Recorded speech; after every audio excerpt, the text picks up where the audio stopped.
On the morning of September 4, 2024, the air around Appalachia High School was heavy, though the students returning from a long weekend barely noticed. They filled the hallways with their usual laughter and chatter, unaware of the dark events that were about to unfold. There was nothing unusual about this day to the students and teachers who had settled back into the humdrum rhythm of school life until a feeling of unease began to creep in, shrouding the halls and classrooms like an unseen mist. At first, no one understood why they felt that way. Maybe it was the gloomy clouds that had gathered overhead, casting eerie shadows across the school grounds. Maybe it was the silence that hung around 14-year-old Colt Gray as he walked alone, away from the familiar groups of friends, his head down, his steps heavy.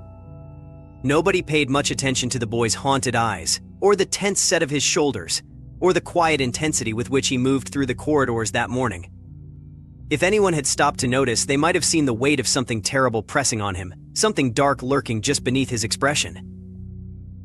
The signs had been there all along, hidden in plain sight within the cracks of Colt's strained home life, his quiet calls for help, the warnings he'd shared but had gone unheard. Those who could have done something had overlooked them, each dismissal adding to the storm building inside him. The tragedy that was about to unfold had roots that reached deep, woven into a web of heartbreak, missed opportunities, and a desperate search for meaning. Earlier that morning, Colt's mother, Marcy Gray, had felt an unshakable sense of foreboding. It was as if the weight of the world had settled on her chest, and she couldn't breathe right, couldn't shake the feeling that something was about to go wrong. She had tried calling the school, her voice thick with panic as she asked them to check on her son immediately. This is an emergency, she had insisted, her words edged with desperation, pleading with them to find Colt. But she didn't explain why. And so her words fell short, dismissed by those who didn't understand the gravity of the moment. As the minutes ticked by, the sense of unease deepened. It was 10:35 a.m. when the first gunshot echoed through the corridors, shattering the silence and throwing the school into chaos. Students screamed. Teachers froze in shock before springing into action, trying to shield their classes, secure their doors, and do what little they could to keep their students safe. The once familiar hallways, lockers, and classrooms of Appalachia High School had transformed into a nightmare. In one of the classrooms, 14-year-old Lila Sayarath caught sight of Colt at the other end of the hallway, a gun in his hands. She didn't have time to think, instinct took over, and she slammed the door shut, pressing her body against it, her heart pounding as she prayed it would hold. In another classroom, students rallied to pull their teacher to safety, ignoring their own terror as they tore off their shirts to staunch his wounds and pushed desks and chairs against the door. They could hear Colt's footsteps echoing closer, each one sending fresh waves of fear through the room. But the tragedy continued to unfold. In yet another classroom, a teenage boy, in his rush to close the door, realized too late that he'd been hit, feeling a burning pain spreading across his side. The chaos and terror engulfed every corner of the school, leaving scars both seen and unseen that would linger for years to come. The losses were devastating. 2 students, Mason Schermerhorn and Christian Angelo, and 2 beloved teachers, Richard Aspinwall and Christina Eremy, lost their lives in the attack. 9 others were wounded, left with physical and emotional scars that would never fully heal.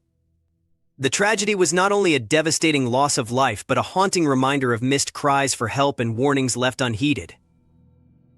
As investigators pieced together the events leading up to the tragedy, a heartbreaking picture emerged of Colt's struggles.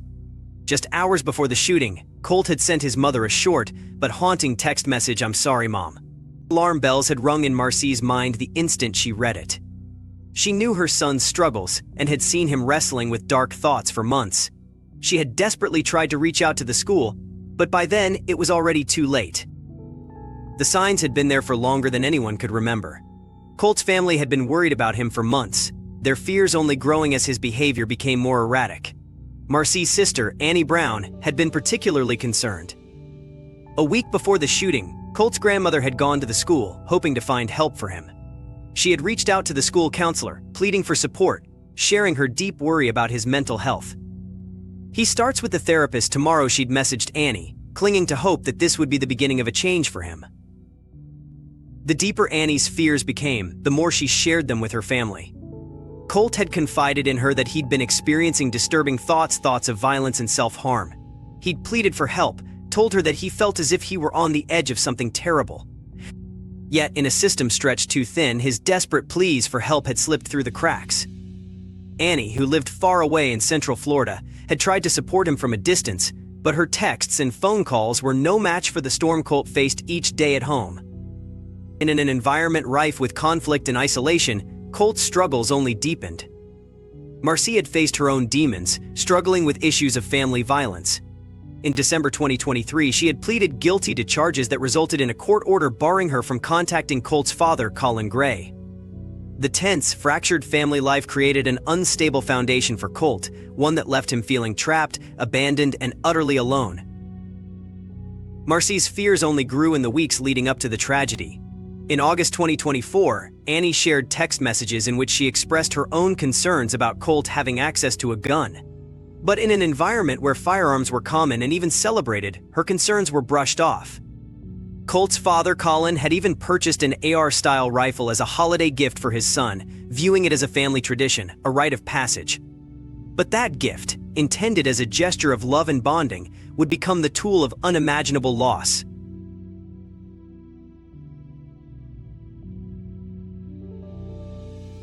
Colin, too, had been warned. Nearly a year before the shooting, anonymous tips had come in, alerting authorities that Colt had made threats of violence online. The FBI had flagged the concerns, passing them to local police, who questioned Colt and his father. During that interview, Colt had denied the accusations, telling the authorities he would never say or do such things. His father had assured them that Colt had no unsupervised access to firearms. With no solid evidence, the investigation had closed, leaving behind a trail of missed opportunities. In the wake of the tragedy, the community of Winder, Georgia, was left reeling. Social media buzzed with outrage, shock, and pain. Many users turned their anger toward Marcy, questioning her involvement and calling for her to face legal consequences.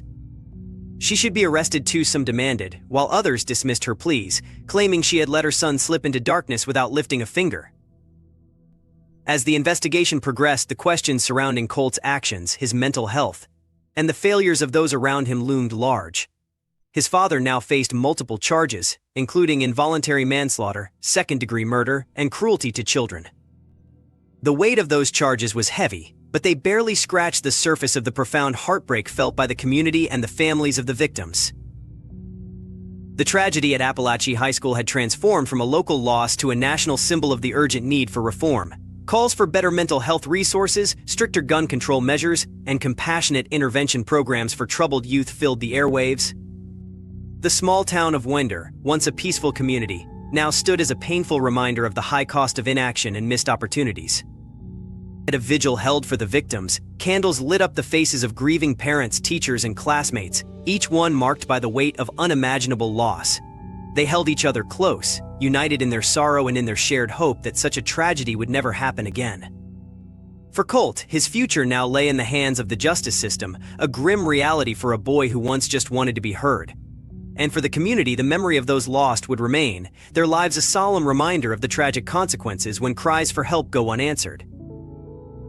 The echoes of the tragedy would linger in the halls of Appalachia High School, a sobering reminder of how fragile the line between despair and disaster truly is, urging society to act before it's too late.